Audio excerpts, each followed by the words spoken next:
everyone, it's Chelsea here, bringing you another segment of living in Southwest Florida. Fort Myers, Cape Coral, and Southwest Florida as a whole has been growing exponentially in recent years. Even U.S. News ranks Cape Coral Fort Myers Metro as one of the fastest growing cities in the country. Almost every single day I speak with somebody who will be moving to the area who has not visited before, and even if you have visited in the past, after Hurricane Ian, it looks very different than it once did. So today we're going to explore 9 different things that you should know before moving to Fort Myers and Cape Coral. But before we jump in, really quickly, it would mean a lot to me if you could go ahead and hit that like button so the YouTube algorithms share this information with others, and it lets me know what you'd like more of. As a thank you, here's a video of a great blue heron just hanging out by the window of somebody's home I was showing. I think that this is the closest I've ever been to one, and it was such a beautiful creature that I had to share. And really quickly, I wouldn't be good at my job if I didn't remind you how much we love helping people from all over the country buy and sell their homes here in Southwest Florida. So if you or anyone you know of are even thinking of moving, then feel free to use the contact information below. All right, let's jump right in.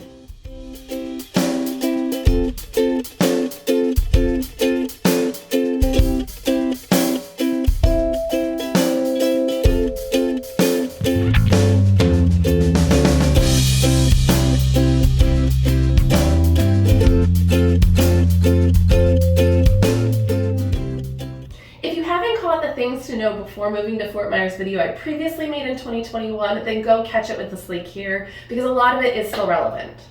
But for 2023, let's start with number 1, hurricanes.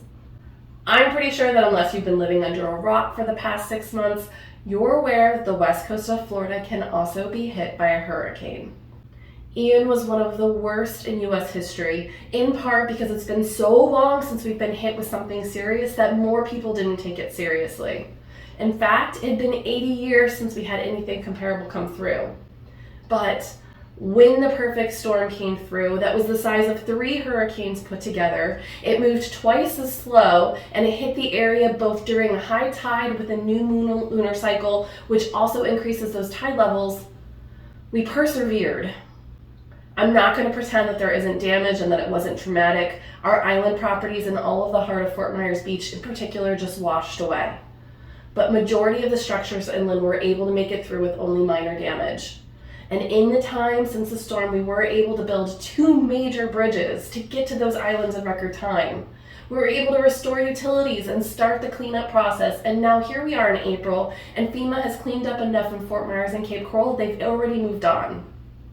Even just 2 months after the storm, families were able to come together for many of our holiday celebrations that have become traditions. Statistically, according to FEMA, it takes about 13 months for an area to recoup after a major disaster, and we're only 6 months out. For many already, though, life is returning to normal. Truthfully, it's not the same, and it won't ever be. But we were able to move forward together as a community, strengthen many policies surrounding disaster relief and building, and come out the other side. In terms of real estate, the homes that were most impacted were older homes with construction standards that may not have been meeting current standards. Moving forward, elevation levels will become more important to buyers as the most damage was caused by the storm surge. Expect to see new construction on the islands to feature more raised homes on pillars to accommodate a need for a higher elevation. Also, the ability to withstand high winds will be very important to buyers moving forward. Number 2, rain. Since we're talking about the weather, we should also mention how much it rains. We are a humid subtropical climate, and during the summers, it will rain daily. Our dry season for our winters is usually going to be starting somewhere around November, December, and then we ramp back up with the rain starting again in June. That makes our rainy season June to November, which also is considered monsoon season, or better recognized as hurricane season. During this time period in the summer, expect for it to rain every single day, most often in the afternoons when it's the most humid. Most days this rain will be short, 30 minutes to an hour, and then you're on with the rest of your day. But you will need to plan accordingly. My family often plans our summer outdoor activities in the morning so that there's less chance of it being rained out. Number 3, mowing the lawn. This might be a weird one to mention, but it correlates with all that rain we get. During the summer, your grass will grow fast, and you will need to have to cut it daily. Anecdotally, I had my husband cut the grass on July 4th, and then exactly 1 week later cut it again. I clipped a piece of that grass from our yard and measured it, and it had grown 10 inches in just that week alone from all of the rains. People who don't have sprinklers in their yard will often let their grasses go dormant during the winter because it will absolutely come back once summer rains begin. For those who do not like to push a mower, the riding lawnmowers are pretty popular, or lawn service. Here we do keep our yard service guys year round because even if they don't have to cut as often in the winter, they will be working pretty hard come summertime. Also something to consider, many HOAs here do include lawn maintenance as part of their services for at least the front yard and sometimes the back as well. Number 4, let's talk affordability.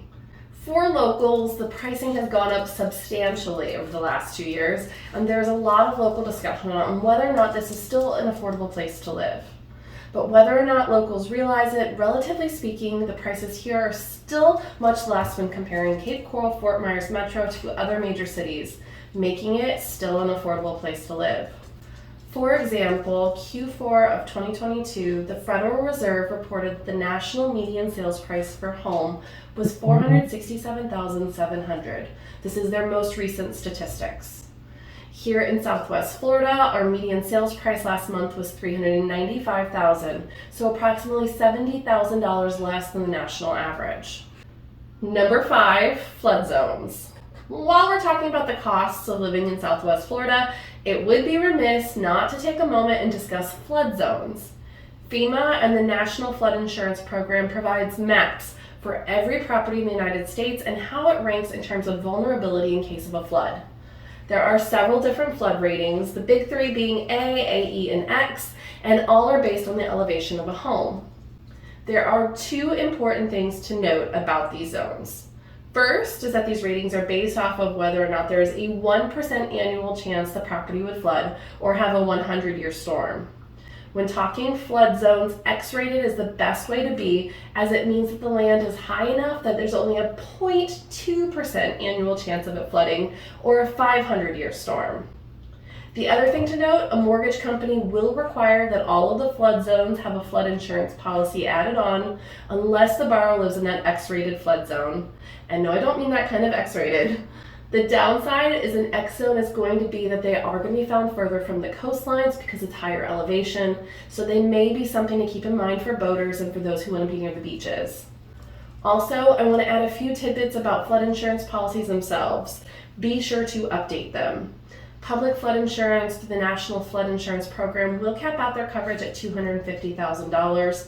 So if your home is worth more than that, which many homes are at this stage, you may want to add on private coverage policies as well, and be sure that your policy values actually cover replacement costs. Also, most times the policies are transferable, and if it can be transferred, then it can save a buyer quite a bit of money because it establishes a claim history on that home. This isn't always true depending on who the carrier is, but it often is. Number 6, snowbird season. I often get asked when to expect snowbirds to begin and when to end. For those who are unfamiliar with the phrase, snowbirds are our local residents or tourists who flock down for the winter, swelling our populations for the month that they're here. Typically, we'll start seeing those winter residents arrive around November and December, and they'll begin to leave around March, April. Often this is colliding with Christmas and Easter holiday crowds. This, of course, makes our busiest months for the ones who only come down for a month or two, January and February. Now, you may be wondering what this means for the average resident. Well, when the snowbird residents arrive, expect heavier traffic and longer wait times.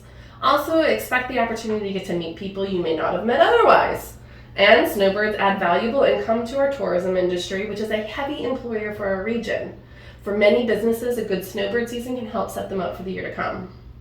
Number 7. Speaking of birds, let's discuss the wildlife around here. We have a lot of wildlife. Yes, everyone wonders about alligators. We'll start there. Yes, alligators live in Florida. 1.1 million alligators live in Florida. Yes, that's a lot of alligators. But alligators also hate loud noises and they tend to stay away from people-y areas. In fact, in the 75 years of statistics nationwide, the FWC has reported 442 attacks with only 26 resulting fatalities. That's 26 fatalities in 70 years. Last year, there were 4 fatalities, of which 2 were in Florida. In other words, statistically speaking, you have a greater chance of becoming a rock star sensation than you do of being attacked by an alligator.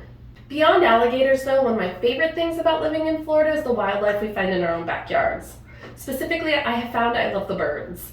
I talk often about my love for the burrowing owls, which I think are the cutest, but we'll also see ibis walking around our neighborhoods, and the songbirds sing to us in the mornings. My little yellow belly friend, as we call them in my home, sings beautiful melodies from a nearby open field all day long. I believe he's an eastern meadowlark, but if you know for sure, then please leave it in the comments.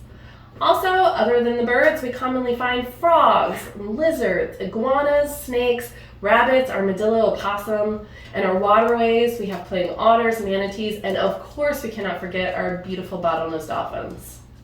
Number 8, there are more things to do here than just the beaches. We don't just spend all of our time at the beach every single day. Every year there's a plethora of festivals and events, concerts, shows, and community events. We have Sunsplash Water Park, we have a slew of museums and attractions, including the Edison and Ford Winter Estates, Imaginarium Science Center, Children's Museum of Naples and the Naples Zoo, Mound House. We also have a ton of parks to check out, like 6 Mile Cypress Slough, 4 Mile Cove, J.D. Darling State Park, and Corcoran State Park. We can go horseback riding, ATV riding, and kayaking. We have a river where you can go fossil hunting in the dry season from fossils from millions of years ago, and there's a beach just north where shark teeth and even megalodon teeth can be found. You can hit spring training, you can hit minor league baseball and minor league hockey. There's a little bit of something here for everyone. Number 9, school of choice. I've discussed in both my Moving with Kids video and the First Things to Know video about our school system here and how the school of choice can sometimes be tricky. For starters, school here are not assigned based off your home address, instead opting for a lottery-based system, or as they call it, a school assignment system. Each home is located within a zone, and each parent or guardian must rank the schools found in their zone according to their preferences. Then, with complicated algorithms that somehow utilize proximity preferences and ancient secrets unknown to man, students are assigned a school. Now, however, the school home address is more important than it ever was. The process itself is still the same, but earlier this year, Lee County School District updated their zoning for elementary schools, which rezoned the options of schools from an average of 12 options to an average of 4. They did this by creating more zones. Each zone still provides multiple options, but it's no longer an overwhelming amount. When we had to choose schools for our oldest, we had 16 options. 16! This was much needed change, and it also helped with our transportation challenges, and it reduced the costs. Because kids were coming from such large areas, the average bus commute for a child was an hour long. By reducing the zones, this eliminates that concern. And bonus, a byproduct will hopefully bring more to a community feel that many people voiced were lacking since kids were coming from all over the district. Beyond the local school district, we also have charter schools, private schools, virtual schools, and a plethora of homeschool co-op options available, so there's plenty of options for families to choose from. Alright, if you have any questions about the data, or if you'd like to drill down and compare specific neighborhoods, like say Cape Coral versus Fort Myers, or waterfront homes, or pool homes, or whatever your specific circumstances call for, then feel free to reach out at the contact information in the description below. Myself and the network of agents I have throughout the United States are here, and we're ready to help you with your move. My video schedule can sometimes be erratic, so if you'd like more videos like this, then don't forget to hit subscribe so you'll be notified when we drop another one. If you're ready to get the ball rolling on your move to Southwest Florida, then there is a link in the description below to set up that personalized home search that will be tailored to you. Oftentimes when you search on web aggregates, it limits your capabilities.